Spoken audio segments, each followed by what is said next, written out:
बिस्मिल्लाहिर्रहमानिर्रहीम। नाज़रीन अस्सलाम वालेकुम। मैं हूं आपका मेज़बान साबिर शाकिर वफाकी दारुल हुकूमत इस्लामाबाद से एक अहम खबर आपसे शेयर करते हैं जी। जब से ये कंपनी आई है उस वक्त से ख़ास तौर पे एक इदारा जो है वह है पाक फ़ौज के तर्जुमान ISPR, उस पर ज़रा थोड़ी सी मुश्किलात आई हुई हैं। लेकिन साथ ही साथ एक और चीज़ भी आपसे शेयर करता हूँ कि फिर इसका हल क्या है, क्या कोई तब्दीलियाँ हो रही हैं, कोई नए DG ISPR की तलाश की जा रही है, इस पर भी बात करेंगे। लेकिन स्टार्ट करते हैं हम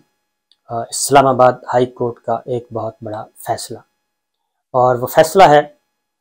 कि ईमान मज़ारी, शीरी मज़ारी की साहिबजादी एडवोकेट हैं, सीनियर एडवोकेट हैं, फ़ॉरेन क्वालिफाइड हैं, प्रैक्टिस करती हैं, और उनके ख़िलाफ़ एक मुकदमा दर्ज किया गया था, और मुकदमा भी दर्ज किया गया था काफ़ी संगीन नौइयत का। उसकी वजह थोड़ा सा बैकग्राउंड बता दूं, क्योंकि इस्लामाबाद हाई कोर्ट ने उसके बारे में बड़ा ऑर्डर दिया है और वो मुकदमा कर दिया है खारिज। अब मुकदमा खारिज हुआ है तो जो है बाकायदा तौर पे जो हमारे ISPR हैं वो नहीं आ रहे, और उनको अपना मौक़िफ़ देना चाहिए था। अदालत में मुकदमा था, दोनों तरफ के दलाइल सुनने के बाद उसका फ़ैसला हुआ। Chief justice Islamabad high court Athar Minallah sahab ने ये मुकदमा सुना, उनकी अदालत में था। और इस वक्त अगर आप कहें कि ह्यूमन राइट्स के हवाले से, फ्रीडम ऑफ एक्सप्रेशन के हवाले से, फ्रीडम ऑफ प्रेस के हवाले से, आज़ादी इजहार ख्याल, इंसानों के बुनियादी शहरियों के बुनियादी हकूक़, मिसिंग पर्सनस के हवाले से सबसे ज़्यादा अगर कोई रिलीफ मिल रहा है और सबसे ज़्यादा सिक्योरिटी फील हो रही है तो वो इस्लामाबाद हाई कोर्ट के चीफ जस्टिस अतर मिनल्ला साहब ये फराहम कर रहे हैं। शहरियों में सिक्योरिटी का जो है एहसास पैदा कर रहे हैं। हुआ ये कि शीरी मज़ारी साहिबा को उठाया गया, और आपको मालूम है उठा के वो एक वही 1986, पता नहीं उससे भी पहले का कोई मुकदमा, जब उनकी उम्र 7-8 साल थी, तो उस मुकदमे को एक anti corruption Punjab DG Khan, same जो गुजार साहब थे, इस तरह का बना के तो अचानक शीरी मज़ारी साहिबा को इस्लामाबाद पुलिस ने और पंजाब पुलिस ने गाड़ी से उठा लिया था, और उसके बाद वो गायब हो गई। उसके बाद पता चला कि उनको मोटरवे पे चढ़ा दिया गया और ले जाया जा रहा है, फिर उनसे मोबाइल छीन लिया गया, और उसके बाद उन्होंने स्टेटमेंट्स आके रिकॉर्ड करवाई इस्लामाबाद हाई कोर्ट में, क्योंकि चीफ जस्टिस अतर मिनल्ला साहब ने फौरी तौर पे उस पटिशन को टेकअप कर लिया और बताया कि रात 11 बजे तक शीरी मज़ारी साहिबा को हर सूरत में कोर्ट में पेश किया जाए। तो उनको मोटरवे से वापस लाया गया था और उनको पेश किया गया। उसमें उन्होंने आके सारी रुदात सुना दी थी, और उसमें जो है इंटेलिजेंस अफसरों का, ISI के अफसरों का भी जिक्र किया उन्होंने, और सारे का सारा। और फिर वो फ़ोन की दास्तान भी आई, फ़ोन भी फिर वापस करवाया। इन हालात में ईमान मज़ारी साहिबा ने जनरल बाजवा साहब के बारे में कोई रिमार्क्स पास कर दिए, और वो भी चलते चलते, और जब वो रिमार्क्स पास किए तो उस बुनियाद पे उनके खिलाफ बाकायदा तौर पे मुकदमा दर्ज करवा दिया गया, और आई थिंक कर्नल साहब ने करवाया था, और उस पे उनकी फौरी तौर पे उनकी ज़मानत ली गई, चीफ जस्टिस अतर मिनल्ला साहब ने ली, और वो पुलिस के पास गई, उन्होंने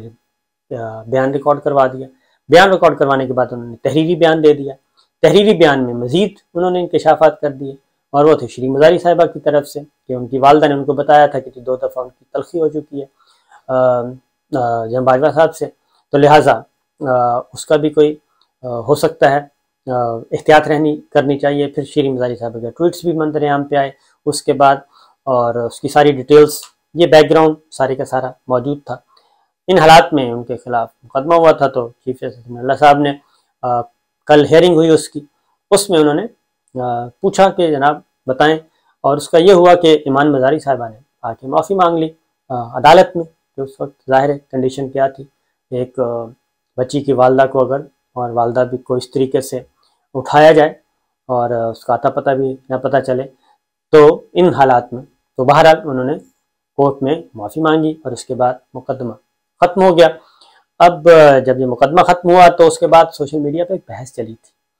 क्योंकि अब सोशल मीडिया पे ये बहस चलवाई जा रही है कि जनाब अतर मिनल्ला साहब के ख़िलाफ़ और जुडिशरी के ख़िलाफ़ और जजिस के ख़िलाफ़ बाकायदा तौर पे, और उसमें कुछ हमारे दानिश्वर भी शामिल हैं, पेश हैं, और हालांकि है कलील तादाद है उनकी, उनको भी साथ ही कहा जा रहा है कि जी उनकी इज्जत नहीं है तो उनकी इज्जत नहीं है, तो फिर तौहीन अदालत का कानून भी ख़त्म कर देना चाहिए, फिर ये भी कर देना चाहिए, फिर वो भी कर देना चाहिए। तो सूरत हाल ये है कि pick and choose social media पे जो बात चल रही थी, इस वक्त ये सारी बातें क्यों हो रही हैं, तकलीफ से बातें। इस वक्त सबसे ज़्यादा नुकसान जो है, इस वक्त सबसे ज़्यादा नुकसान ये जो कंपनी मुसल्लत की गई है, सबसे ज़्यादा नुकसान अफवाज पाकिस्तान को हुआ है, अफवाज पाकिस्तान कॉन्स्टिट्यूशन को हुआ है और जवान से लेके अफसर तक को हुआ है। उसकी रीज़न क्या है? ईमान मज़ारी साहिबा ने तो 2 जुमले बोले और वो भी चलते चलते, और सोशल मीडिया और किसी ने रिकॉर्ड करके सोशल मीडिया पे डाले, और उस कंडीशन में कि ना उसके पाँव पे में चप्पल थी और वो अपनी वालदा उसकी मिल नहीं रही थी, तो ये कंडीशन थी। जबकि दूसरी जानिब इस वक्त जो मौजूद हैं मौलाना फजलुर रहमान साहब, नवाज शरीफ साहब, शहबाज शरीफ साहब, आपके मरीम सफदर साहिबा, ये सारे के सारे, और उसके बाद ख्वाजा आसिफ साहब, अचकज़ई साहब, वज़ीरों के अंदर, काबीना के अंदर बहुत सारे वज़ीर, ये सब के सब, बिलावल भुट्टो साहब, ये तो वो लोग हैं कि खुलेआम सियासी जलसों में टीवी पे आके और मिलिट्री लीडरशिप के ख़िलाफ़ वो कर चुके हैं कि अल्लाह की पनाह।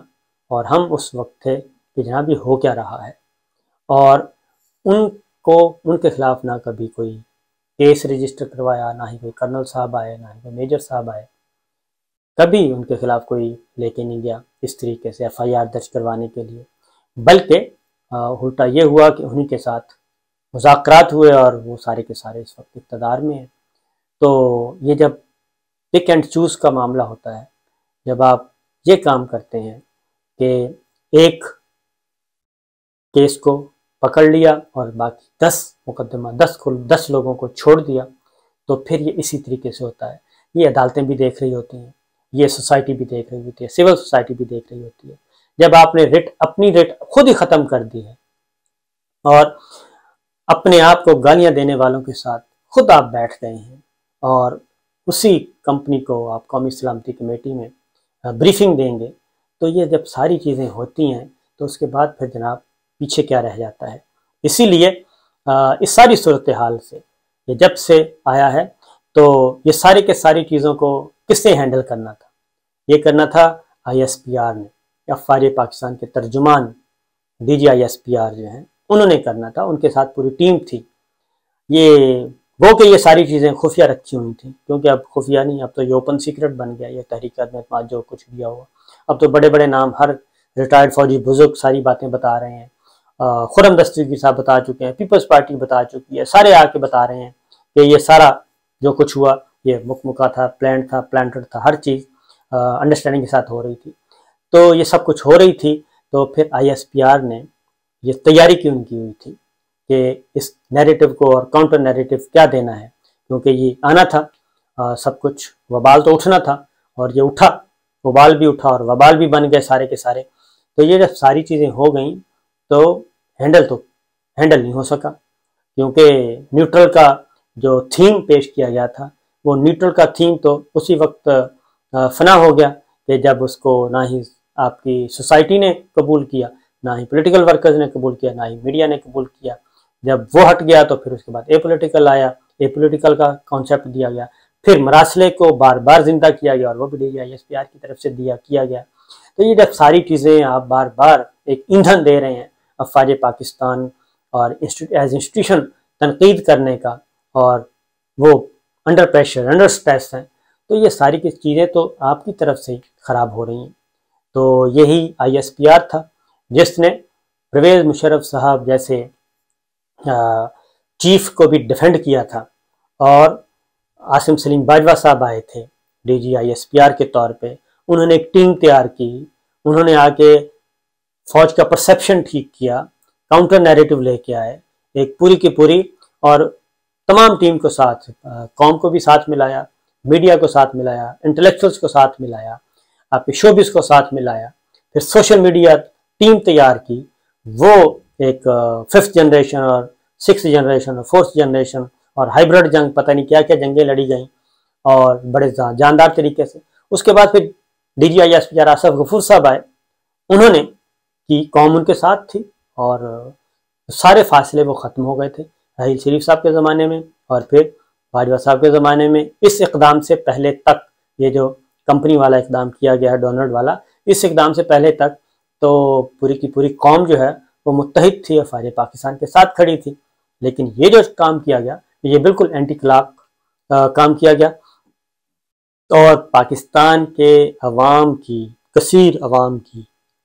जो बुनियादी बेसिक उनकी ख्वाहिश थी, उस ख्वाहिशात के बरक्स किया गया। पहले कुछ बताया गया और उसके बाद कुछ और किया गया। तो ये जब सारी चीज़ें आई हैं तो इसीलिए अब मसला बना हुआ कि जैसे ही DGI-SPR का कोई ट्वीट आता है तो उस पर जो रिएक्शन शुरू होता है, ट्वीट्स को ब्लॉक किया जा रहा है, उस पर कमेंट्स आ रहे हैं। कल का जो जलसा है उस पर आप देख लें कि लोग क्या क्या बैनर और प्ले कार्ड लेके आए थे। तो इसलिए जनाब अभी भी वक्त है कि हो नहीं सकता तो कम से कम अपनी DGI-SPR को ही तब्दील कर दें और नए लीडर, नई कोई अच्छी क़यादत लेके आए तो ये सारी चीज़ों को संभाले और दोबारा से रीनिगोशिएट करे। और वो जैसे पॉलिटिकल साइड पे होता है ग्रैंड डायलॉग शुरू हो। और सबसे बुनियादी बात जो करने वाली है वो है कि आम इंतखाबात, इस वक्त पूरी कौम जो है वो आम इंतखाबात मांग रही है और कुछ भी नहीं मांग रही। इसलिए जनाब कि आम इंतखाबात बहुत ज़रूरी हैं और जब तक आम इंतखाबात की तरफ नहीं जाएंगे और ये कंपनी मुसल्लत रहेगी